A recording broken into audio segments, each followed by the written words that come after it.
खुद को ईश्वर का बेटा कहने वाले भारत के बड़े बड़े बाबा आखिर कुछ ही वक्त में कैसे करोड़पति बन जाते हैं और एक ऐसी जिंदगी गुजारते हैं जिसके सपने बेचारे एक आम इंसान हमेशा अपनी पूरी जिंदगी देखता रह जाता है। बागेश्वर धाम, डॉक्टर जाकिर नायक और सदगुरु निर्मल बाबा, ये सभी वो नाम है जो खुद को ईश्वर का बेटा मानते हैं और ये समझते हैं कि संसार में मनुष्य तक सुख पहुंचाने का काम इन्हें ही सौंपा गया है। ये हमेशा अपनी स्पीच में ये भी जरूर कहते हैं कि इन्हें आपसे कुछ नहीं चाहिए, लेकिन इसके बावजूद आखिर इनके पास बड़ी बड़ी गाड़ी और महंगे महंगे ब्रांडेड कपड़े कहां से आते हैं। किसी के पास रोल्स रॉयस गाड़ी है तो किसी के पास BMW, और ये तो वो लोग हैं जो आज थोड़े बहुत फेमस है। जो लोग फेमस नहीं भी हैं वो भी महीने में लाखों रुपए कमाते हैं और ये पैसे किसी और के नहीं बल्कि आपके और हमारे ही होते हैं। तो चलिए आज के इस इंटरेस्टिंग वीडियो में जानते हैं कि कैसे भारत में रहने वाले बाबा करोड़पति बनते जा रहे हैं और इसके पीछे आखिर क्या वजह हो सकती है। बस आपसे रिक्वेस्ट है, वीडियो के साथ अंत तक बने रहिएगा। मध्य प्रदेश के छतरपुर जिले में रहने वाले बागेश्वर बाबा का नाम तो आपने सुना ही होगा। आजकल बड़े बड़े टीवी न्यूज चैनल भी इनके बारे में बात करते हुए नजर आते हैं। इनका ये दावा है कि उनके पास एक तीसरी आंख है जिससे वो लोगों की परेशानियों को देख लेते हैं और इस तीसरी आंख से वो परेशानी की जड़ तक पहुंचते हैं और बड़ी बड़ी समस्या का निवारण चुटकियों में कर देते हैं। उसके बदले में इन्हें लोगों से कुछ भी नहीं चाहिए होता है। लेकिन अगर ऐसा ही है तो आखिर बागेश्वर धाम बाबा के पास 20 करोड़ की संपत्ति कैसे इकट्ठा हो गई और कैसे उनके करोड़ों फॉलोअर्स तैयार हो गए? ये सवाल तो हमारे मन में भी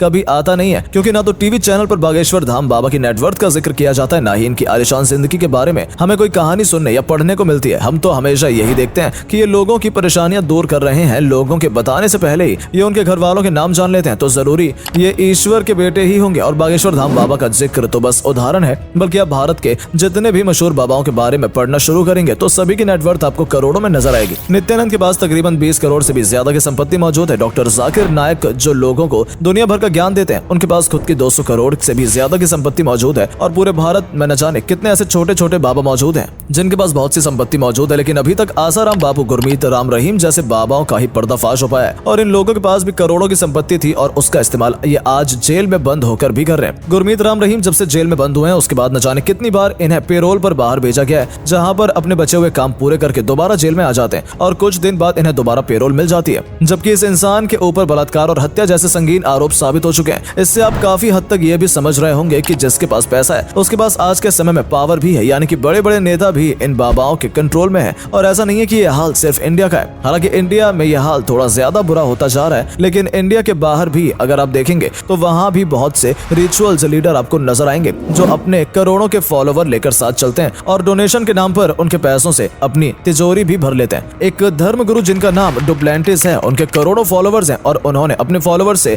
ये डिमांड की है कि डोनेशन के उनके लिए कितने पैसे इकट्ठे किए जाएं ताकि वो अपने लिए एक प्राइवेट जेट खरीद सके। और आप यकीन नहीं करेंगे कि उनके फॉलोवर्स ने 54 मिलियन इकट्ठा किए और उनके लिए सचमुच एक प्राइवेट जेट खरीद लिया गया। लेकिन आपने कभी सोचा कि आखिर लोग इतने बड़े बड़े डोनेशन कैसे देते हैं, जबकि इन बाबाओं की टारगेट ऑडियंस मिडिल क्लास थी या फिर लोअर क्लास से बिलोंग करने वाले लोग ही होते हैं? दरअसल ये समझने के लिए हमें थोड़ा ह्यूमन माइंड को समझना होगा। जब हम किसी मुसीबत में होते हैं तो हमें बस ये उम्मीद होती है कि कहीं से भी हमें मदद मिल जाए ताकि हम अपनी परेशानी को दूर कर सकें। वो कहावत है ना कि डूबते हुए को तिनके का सहारा होता है, बस ये कहावत हम सभी पर बिल्कुल फिट बैठती है। और जैसे ही बाबा हमारी किसी भी तरह से मदद कर देते हैं, हमें इनके ऊपर पूरी तरह से भरोसा हो जाता है कि ये हमारा गलत तो कभी नहीं सोचेंगे। इस चीज को थोड़ा और बेहतर समझने के लिए अलग अलग बाबाओं के बिजनेस मॉडल को समझते हैं। सबसे पहले बाबा राम रहीम की बात की जाए तो उन्होंने अपने टारगेट ऑडियंस उन लोगों को चुना था जो समाज में बहुत पिछड़े हुए थे और उन्हें परेशान किया जा रहा था, जिसके बाद बाबा ने सभी को इकट्ठा करना शुरू किया और उनकी मदद करनी शुरू कर दी, जिसके बाद उन सभी लोगों का भरोसा बाबा राम रहीम पर बहुत ज्यादा हो गया। इसके अलावा आसाराम बापू ने अपनी टारगेट ऑडियंस बच्चों को माना था, जिसमें वो बच्चों के बाल विकास की बात करते थे। और ऐसे ही इन सभी अलग अलग बाबाओं ने यह पता लगाया कि समाज में कौन से सताए हुए हैं और किन की संख्या ज्यादा है, जिसके बाद इन सभी लोगों को कभी मुफ्त मेडिकल कैंप के बहाने इकट्ठा किया गया तो कभी प्रसाद बांटने के बहाने इकट्ठा किया गया। यहाँ तक कि बाबा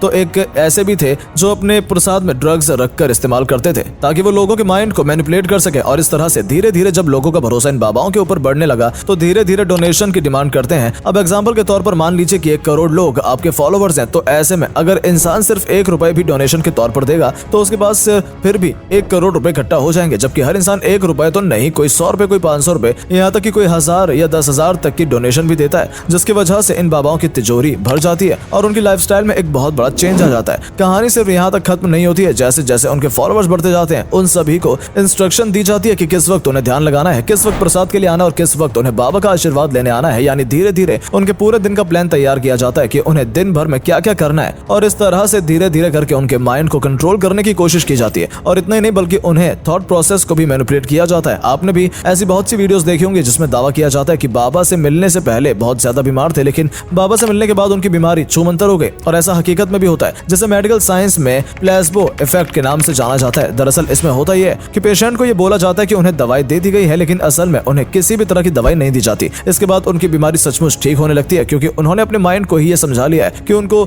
दवाई मिल गई है और उस दवाई से वो जल्दी ठीक हो जाएंगे। यानी कि सारा खेल माइंड का है, और माइंड को कैसे कंट्रोल करना है, कैसे मैनिपुलेट करना है, कैसे उनके थॉट्स को पकड़ कर रखना है, इन सभी कामों में हमारे इंडिया के सभी बाबा बहुत माहिर होते हैं। और यही एक वजह है कि इंडिया के बाबा बहुत कम समय में करोड़पति बनते जा रहे हैं और अपनी तिजोरियां भरते जा रहे हैं। लेकिन यहाँ कुछ बाबा सचमुच ऐसे भी हैं जो हकीकत में भलाई के लिए काम करते हैं, लेकिन उनकी पब्लिसिटी इतनी ज्यादा नहीं जाती, उनकी मार्केटिंग में पैसा नहीं लगाया जाता, इसलिए आप और हम भी उन लोगों को नहीं जान पाते। तो दोस्तों फिलहाल वीडियो में सिर्फ इतना ही। उम्मीद करते हैं वीडियो में दी गई जानकारी आपको पसंद आई होगी, और अगर आपको ये वीडियो पसंद आई तो इसे अपने दोस्तों के साथ भी शेयर जरूर करें ताकि उन तक भी ये जानकारी पहुंच सके। और अगर आप भी हमारे इस वीडियो को फेसबुक पेज पर देख रहे हैं तो फेसबुक पेज को भी फॉलो जरूर कर लें, ताकि जब भी हम आपके लिए इस तरह की इंटरेस्टिंग वीडियो लेकर आए तो उसकी नोटिफिकेशन आप तक भी पहुंचे।